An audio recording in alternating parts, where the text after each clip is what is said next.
Saludos amigos y bienvenidos a su espacio, Conversando con el Doctor. Unos minutos dedicados a compartir conocimientos y recomendaciones para llevar una vida más saludable. Quédese con nosotros. En el campo de las afecciones respiratorias hay algunas dolencias conocidas desde la antigüedad que aún constituyen tema pendiente en cuanto a tratamientos curativos. Una de estas dolencias es el asma bronquial. Por eso esta tarde dedicaremos nuestro espacio a los aspectos más importantes para los asmáticos y su familia. Como invitado tenemos nuevamente con nosotros al doctor José Rafael Ruiz Abrán, especialista de primer grado y profesor de medicina interna del Policlínico Universitario Romari Coro. Muy buenas tardes, profesor. Buenas tardes, Navy. Buenas tardes, los amigos televidentes. Doctor, ya anunciaba que esta tarde vamos a conversar sobre el asma bronquial. ¿Qué es? Bueno, el asma bronquial, que es como se le conoce a esta enfermedad desde hace ya algún tiempo, es una enfermedad respiratoria crónica que se caracteriza por episodios frecuentes, repetidos, de crisis de dificultad respiratoria. Estos episodios o crisis se encuentran intercalados por periodos en que no existen los síntomas, pero que se mantiene la condición de asmático. O sea que eso es, a grandes rasgos, lo que es el asma. Existen muchas teorías sobre su origen, sobre sus clasificaciones, pero a grandes rasgos lo que es importante saber de esta enfermedad es que es una enfermedad crónica y una condición que se mantiene de por vida en la persona que la padece. Doctor, ¿y se conocen las causas de esta enfermedad? Bueno, en realidad, desde hace mucho tiempo se conoce el asma como enfermedad, ha sido tratada durante mucho tiempo y las causas que producen la enfermedad se han estudiado también muchísimo. Sin embargo, a raíz de las últimas investigaciones realizadas, el asma es una enfermedad multicausal, o sea, es un proceso crónico que está originado por varias causas a la vez, las cuales pueden depender del individuo, de sus características individuales, o del medio, del entorno que rodea a ese individuo.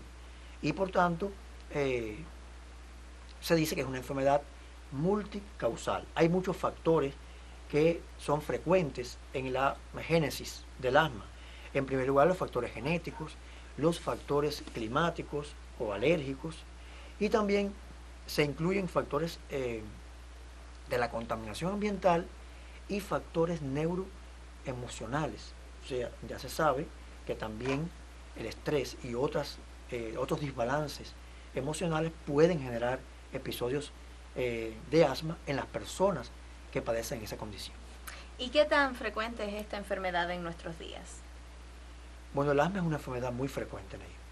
Se dice que aproximadamente un 10% de la población mundial padece de asma. Y en nuestro país los cálculos han llevado las estadísticas hasta algunas décimas por encima del 8%, o sea que estamos bastante cercanos al promedio mundial de incidencia de esta enfermedad. Es muy frecuente. En realidad se aparece más a menudo en los niños, en los adolescentes, pero el asma es una enfermedad que puede aparecer y desarrollarse durante toda la vida, o sea que no es una dolencia solamente de la niñez o de la adolescencia, puede aparecer en otras edades. Eso es, a grandes rasgos, relacionado con este tema que me pregunta sobre el asma. ¿Y cuáles son los síntomas principales del asma bronquial? El cuadro clínico del asma bronquial está dado por dos pilares fundamentales. En primer lugar, las crisis agudas de asma, que son los episodios de dificultad respiratoria que ocurren en las personas que ya se han descompensado de su enfermedad. Y está el cuadro de los periodos llamados intercrisis, o sea, en aquellos momentos en que el asmático sigue siendo asmático, pero no tiene dificultad respiratoria.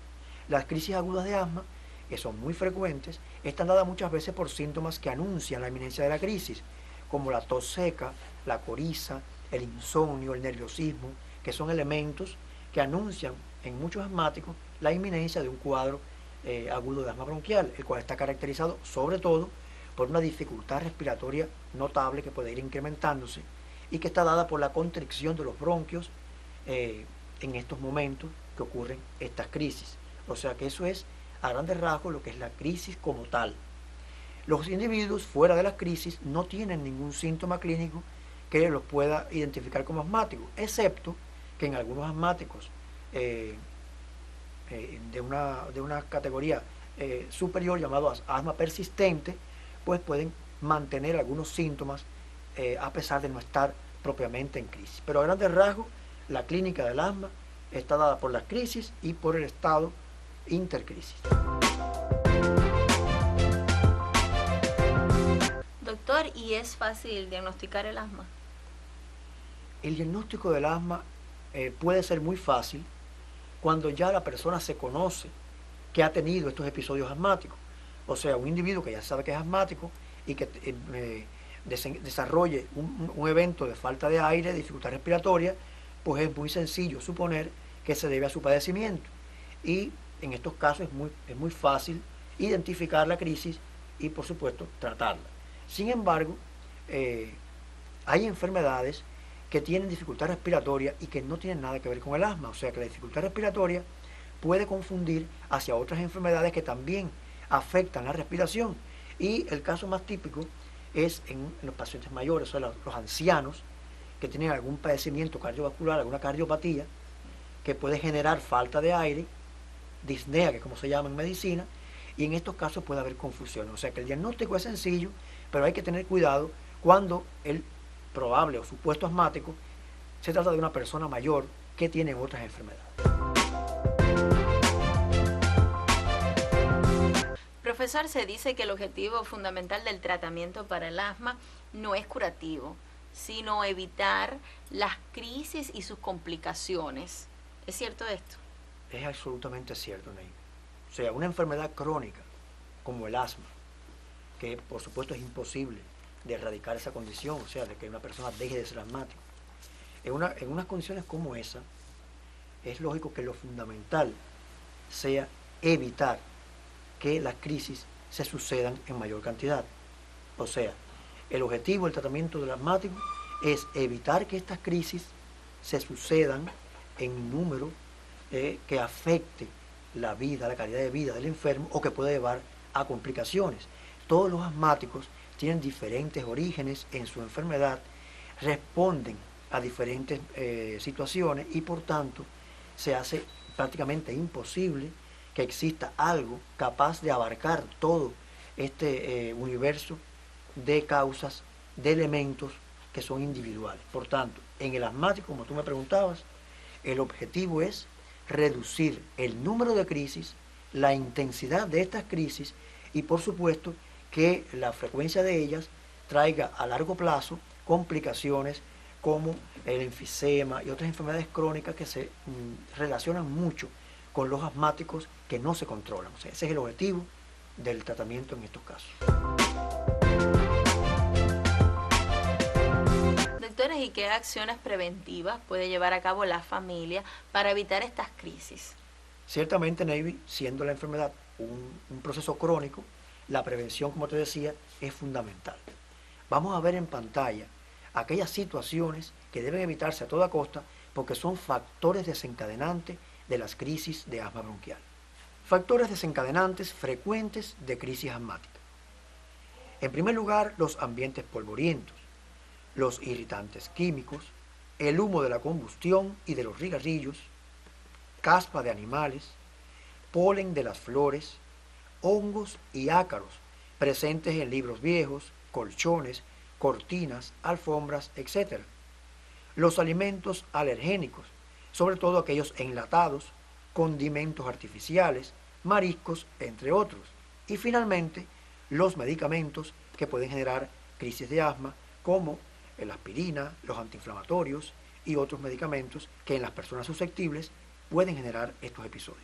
Como habíamos dicho, Navy, los asmáticos responden a diferentes causas, a diferentes desencadenantes. Incluso es un evento frecuente que el factor emocional, neuroemocional, se vea en estos enfermos.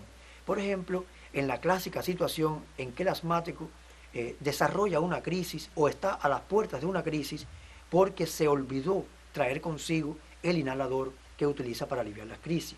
O sea, en este ejemplo claro vemos cómo un factor psicológico puede desencadenar una serie de procesos aún no muy bien conocidos que desembocan en una broncoconstricción y en la presencia de una crisis asmática. Y así que son muchísimas las causas y evitarlas sigue siendo la regla. Doctor, y en cuanto al tratamiento medicamentoso, ¿qué usted nos puede decir acerca de esto? El tratamiento medicamentoso del asma se basa también en el tratamiento de las crisis y en el tratamiento fuera de estos episodios. Las crisis agudas de asma bronquial deben tratarse preferentemente en instituciones de salud, o sea, en cuerpos de guardia, porque requiere el manejo de algunos fármacos que no existen o que no los puede manipular el paciente en su casa. Y esto realmente es una cosa que se realiza en las unidades asistenciales. Hay muchos medicamentos para tratar el asma. Hay medicamentos preventivos para el asma, como por ejemplo los sprays esteroideos de beclometasona, de fluticasona, que sirven para reducir el nivel inflamatorio en la mucosa bronquial y evitar las crisis. También hay medicamentos que son abortivos, o sea, que se indican para abortar la crisis ya establecida, o sea, son medicamentos que relajan los músculos de los bronquios, se dilata el bronquio y se alivia la crisis. Y finalmente hay medicamentos que se utilizan a largo plazo, como son las tabletas de teofilina, el ketotifeno y otros medicamentos que se utilizan a largo plazo, tanto para evitar crisis como para reducir los síntomas. Estos fármacos, todos estos fármacos, pueden tener reacciones adversas, o sea, que ninguno de estos medicamentos, por buenos que parezcan, están exentos de producir una reacción adversa en el individuo y por tanto deben de utilizarse bajo la prescripción del facultativo y sin transgredir las dosis de estos medicamentos. Bueno, profesor, creo que como siempre hemos tratado un tema muy interesante para cuidar nuestra salud. Muchísimas gracias por su presencia esta tarde aquí con nosotros. Gracias, amigo.